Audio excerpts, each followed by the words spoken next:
InterFaith Works is very pleased to present the 2013 InterFaith Leadership Award honorees. We pay tribute to 4 individuals and 2 couples who, seeing great need, took momentous actions, bestowing the rewards of their good work upon us all. Each has created community organizations and capacities that will continue to serve our community for generations to come. They have taken action and provided models of leadership for succeeding generations. InterFaith Works is grateful for their exemplary leadership and lifetimes of service.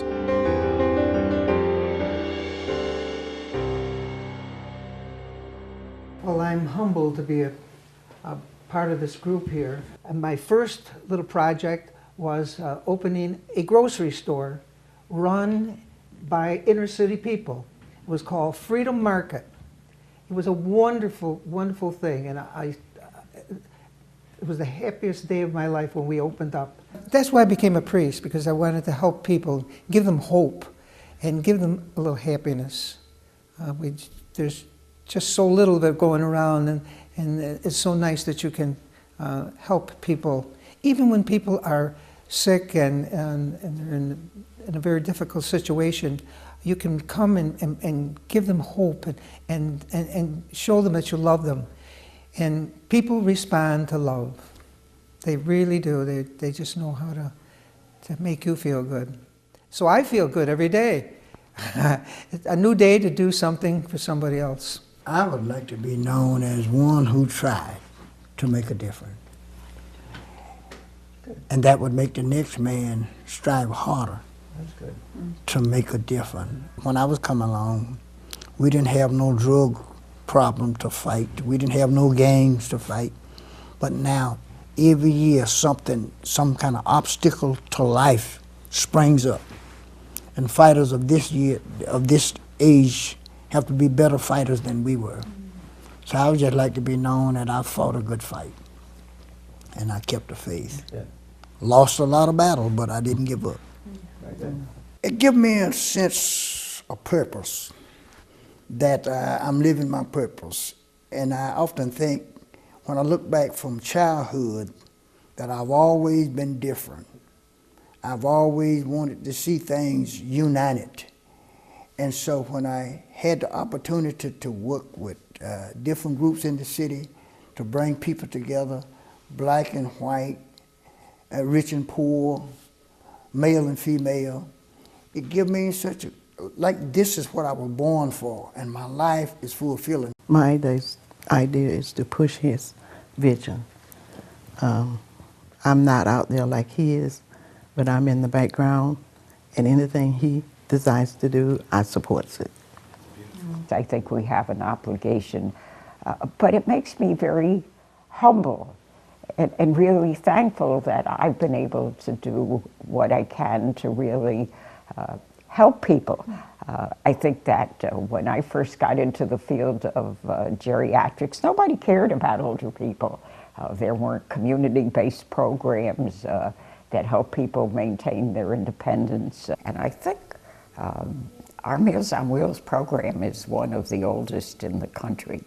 But certainly it's a way of keeping older people who are disabled having an opportunity to remain in the community and be independent. I'm proud to be a member of a community that has a place, an institution like InterFaith Works, where people of all faiths, all colors, all levels of financial stability, all political parties can come together and hash it out. Nona, who we're honoring here also, I mean, she became an expert and I believe showed other communities how to do this. Up to present days, we're up to about 8,000 people that have been resettled by the Interreligious Council, now known as InterFaith Works.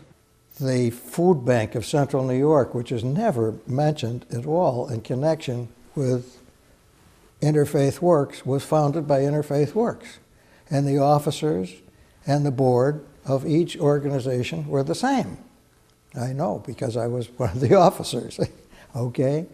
And I checked a couple of weeks ago, and I asked Tom Slater, the director, I said, how many pounds of food did you distribute last year?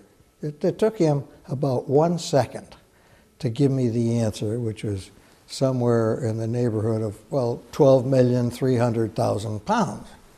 And I said, how does that translate into meals? And then he said, that's 10,506,312 meals. I realized how powerful people can be in bad ways and good ways. And I felt powerful when I was there. I felt that I could do something. And I did. I was able to. It changed me. It changed me to see that kind of thing. I saw awful things, terrible things, things that had happened to people that were really repulsive. And I saw a lot of brave people. I think I became able to have no anger. I think that was what I don't know exactly how. Some of them were so brave, and they were not angry. They were just grateful that they were out of that awful situation in here. And it was very moving to me. To me, reading is very important. And I assumed everybody could read.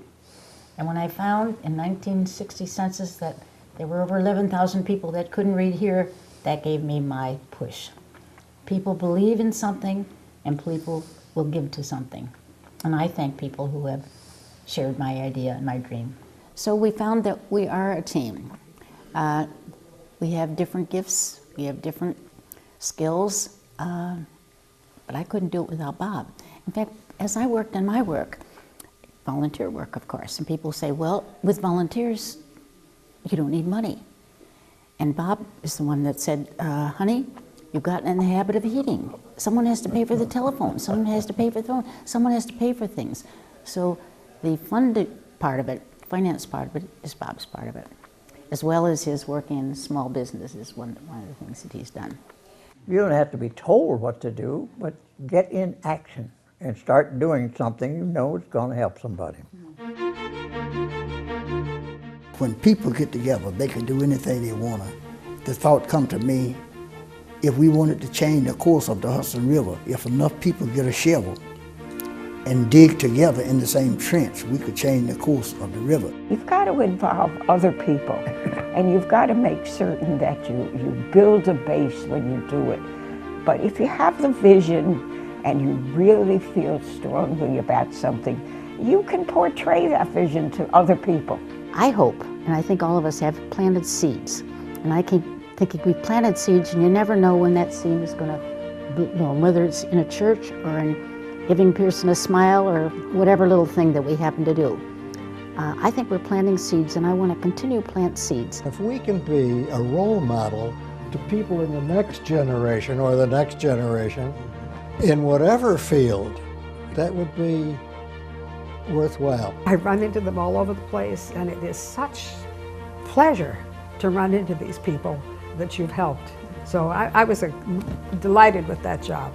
Every Sunday, every week, 2 or 3 young people come to me. I want to be just like you. Mm-hmm. This past Sunday, at least 5. I want to be just like you. So that's what that's part of what I want. I don't want them to be just like me. I want them to be like God. But I want to live a life from God. Pass it on. We're all so fortunate, and we have many things to be thankful for, but go out and do something about it. Just talk is too cheap. We have all this wisdom and all these ideas that some were good, some were bad, some we were able to accomplish, some not. We can share this with the next generation of people coming along and give them something to hope for, and to work in. It isn't the length of your life, but the depth of your life that really counts.